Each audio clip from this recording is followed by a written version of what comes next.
बढ़ते आगे रुख करेंगे हरियाणा का। हरियाणा विधानसभा चुनाव से जुड़ी बड़ी खबर इस वक्त सामने आ रही है। आम आदमी पार्टी के साथ कांग्रेस का गठबंधन मुश्किल होगा।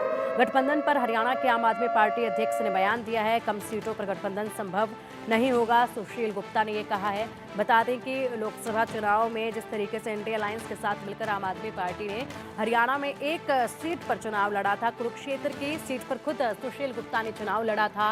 हालांकि हार का मुंह उन्हें देखना पड़ा था। उसके बाद अब आम आदमी पार्टी जो है हरियाणा में पूरी तरह से 90 सीटों पर अपने दावेदारों को उतारने के लिए तैयार हो चुकी है। और ऐसे में अब बड़ा बयान ये सामने आया है कि विधानसभा चुनाव के लिए आम आदमी पार्टी जो है कांग्रेस के साथ गठबंधन नहीं करेगी। तो गठबंधन के बिना आम आदमी पार्टी इस बार जमीन पर उतरने जा रही है, हरियाणा की रणभूमि में उतरने जा रही है।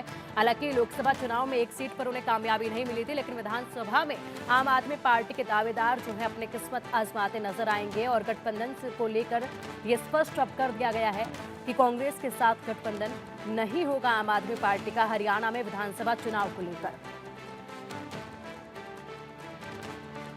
क्योंकि यहां पर कम सीटों पर गठबंधन संभव नहीं है, ये बताया जा रहा है। कारण इसका ये दिया जा रहा है। और अब देखना होगा कि आम आदमी पार्टी हरियाणा के रण में जब उतरती है तो कितनी तैयारी के साथ उतरती है। लोकसभा चुनाव में जिस तरीके से कांग्रेस को 5 सीटें मिली, भारतीय जनता पार्टी को 5 सीटें मिली, तो सीधे कांटे की टक्कर यहां पर देखी गई। हालांकि अब कांग्रेस जो है पूरे कॉन्फिडेंस में है, तो ऐसे में कांग्रेस अपने आप को जमीन पर, हरियाणा की जमीन पर काफी मजबूत मान रही है। और इसी के चलते सीटों को लेकर भी, गठबंधन को लेकर तेवर काफी सख्त कांग्रेस के नजर आ रहे हैं। किसी भी पार्टी के साथ अगर बात होती है गठबंधन की, तो यहाँ पर कांग्रेस अपनी सीटों को लेकर पूरी तरह से दावेदारी ठोकती नजर आती है।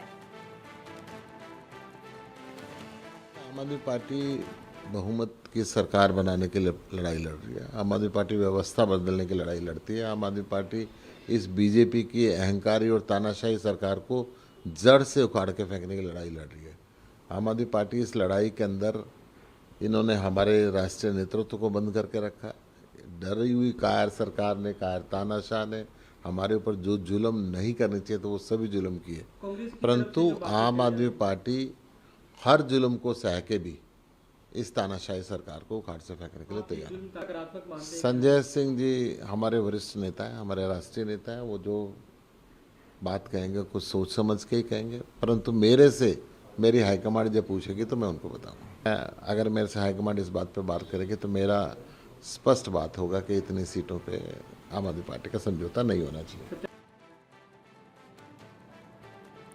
और चलिए अधिक अपडेट के लिए हरियाणा से इनपुट हेड विपिन परमार हमारे साथ जुड़ गए हैं। विपिन, देखिए यहाँ पर आम आदमी पार्टी ने स्पष्ट कर दिया है कि कम सीटों पर गठबंधन कांग्रेस के साथ संभव नहीं है। हालांकि लोकसभा में जिस तरीके से एक सीट पर आम आदमी पार्टी ने चुनाव लड़ा था तो वो सीट हार गई थी, लेकिन विधानसभा चुनाव को लेकर यहाँ पर कुछ मोटिवेटेड आम आदमी पार्टी भी नजर आ रही है और इसलिए गठबंधन पर भी कहीं ना कहीं सहमति बनती नजर नहीं आई।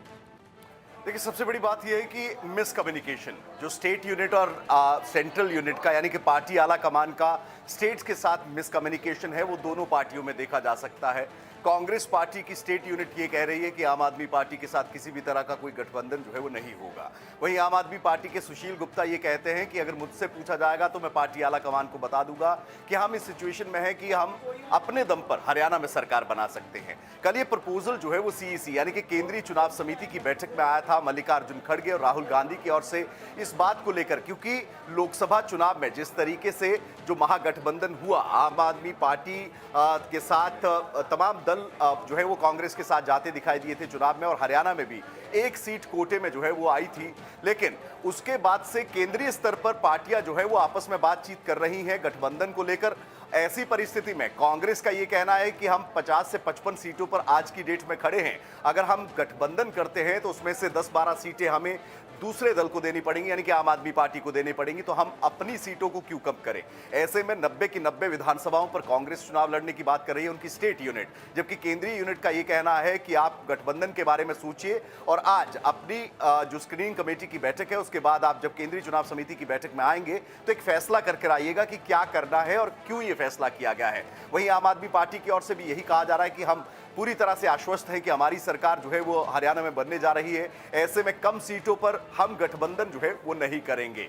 ऐसी इक्वेशंस है क्योंकि काउंटडाउन शुरू हो रखा है। पार्टियों के लिए एक डिसीजन मेकिंग सबसे बड़ी चुनौती इस समय बनी हुई है। लिस्टें अभी आनी है और लिस्टों के आने से पहले आपको गठबंधन के बारे में अगर सोचना है, अगर आप 90 विधानसभाओं पर उम्मीदवार उतार देते हैं तो लाजमी सी बात है कि आपकी गठबंधन की तमाम इक्वेशंस जो हैं वो खत्म होती नजर आएंगी। तो ऐसे में यही टाइम है, यही हाई टाइम है कि आपको काउंटडाउन के बीच में गठबंधन के बारे में अगर कोई फैसला लेना है तो लिया जाए। अन्यथा तमाम चीजें, एक मिसकम्युनिकेशन केंद्रीय यूनिट का, चाहे वो आम आदमी पार्टी हो या कांग्रेस पार्टी हो, दोनों तरफ जो है वो देखने को मिल रहा है। जी ठीक है विपिन, अगर बात की जाए तो देखिए हरियाणा में कांग्रेस जो है फुल कॉन्फिडेंस में नजर आ रही है। जिस तरीके से लोकसभा में कांग्रेस का प्रदर्शन रहा उसके बाद से ही कॉन्फिडेंस काफी बढ़ गया है हरियाणा में कांग्रेस पार्टी का। तो ऐसे में राहुल गांधी को क्यों ये जरूरत महसूस हो रही है कि आम आदमी पार्टी के साथ गठबंधन करके ये चुनाव लड़ना चाहिए हरियाणा में? देखिए, तमाम दल, क्योंकि जिस तरीके से इंडी गठबंधन का गठन हुआ था उस समय तमाम जो दल थे उनकी एक पार्टिसिपेशन लोकसभा चुनाव मिलकर इनके तमाम लोगों की ओर से लड़ा गया। आज की परिस्थिति में ये तमाम दल हाथ में हाथ डालकर एक दूसरे का होने का जो है वो दावा करते नजर आते हैं। और ऐसी परिस्थिति में जब आप राज्यों के चुनावों में जाते हैं तो पहले भी लोकसभा चुनाव में भी भूपेंद्र सिंह हुड्डा वो नेता थे जिनकी ओर से स्पष्ट तौर पर केंद्र के फैसले कि गठबंधन हरियाणा में नहीं होगा, ये पहली स्टेटमेंट भूपेंद्र सिंह हुड्डा की ओर से आई थी। लेकिन जिस तरीके से नैरेटिव बदला, जिस तरीके से पार्टी आला कमान का दबाव बढ़ा, तो भूपेंद्र सिंह हुड्डा लास्ट में सॉफ्ट नजर आए और एक सीट पर कहीं ना कहीं कॉम्प्रोमाइज हुआ, यानी कि गठबंधन के कैंडिडेट को उतारने का फैसला किया गया। सुशील गुप्ता ही वही कैंडिडेट थे जो कि कुरुक्षेत्र की सीट से उतारे गए थे आम आदमी पार्टी की तरफ से। अब सुशील गुप्ता की अगर बात करें तो खुद उनका यह कहना है कि हम अपने दम पर चुनाव लड़ेंगे, क्योंकि दोनों पार्टियों का रिफ्ट ना केवल पंजाब बल्कि हरियाणा में भी देखने को मिल रहा है, क्योंकि लोकसभा चुनाव के मुद्दे अलग होते हैं और पार्टियां इस समय यह सोच रही हैं कि मोमेंटम उनके पक्ष में है, मुद्दे उनके पक्ष में है, तो क्यों ना चुनाव में 90 की 90 सीटों पर अपने ही उम्मीदवार उतारे जाएं। लेकिन यह सोच जो है वो स्टेट यूनिट का है, राज्य की यूनिट का है, राज्य के जो नेता है उनका है। सेंट्रल यूनिट जो है या पार्टी आला कमान जो है वो अलग तरीके से सोच रही है। राहुल गांधी और मल्लिकार्जुन खड़गे अगर इस बात को रख रहे हैं तो लाजमी सी बात है कि आम आदमी पार्टी की पार्टी आला कमान की तरफ से कोई बातचीत जो है उसको इनिशिएट करने का काम किया गया था गठबंधन को लेकर। अब यह गठबंधन सिरे चढ़ता है या नहीं चढ़ता है, ये आने वाले भविष्य की गर्म में है। लेकिन अगर बात करें पार्टियों की तो पार्टियां इस समय 90 की 90 विधानसभाओं पर लगातार उम्मीदवार उतारने के लिए जो है मंथन करती नजर आ रही हैं और मैक्सिमम सीट्स पर डिसीजन मेकिंग हो चुकी है, सिर्फ लिस्टों का आना बाकी है। जी ठीक है विपिन, बहुत बहुत शुक्रिया आप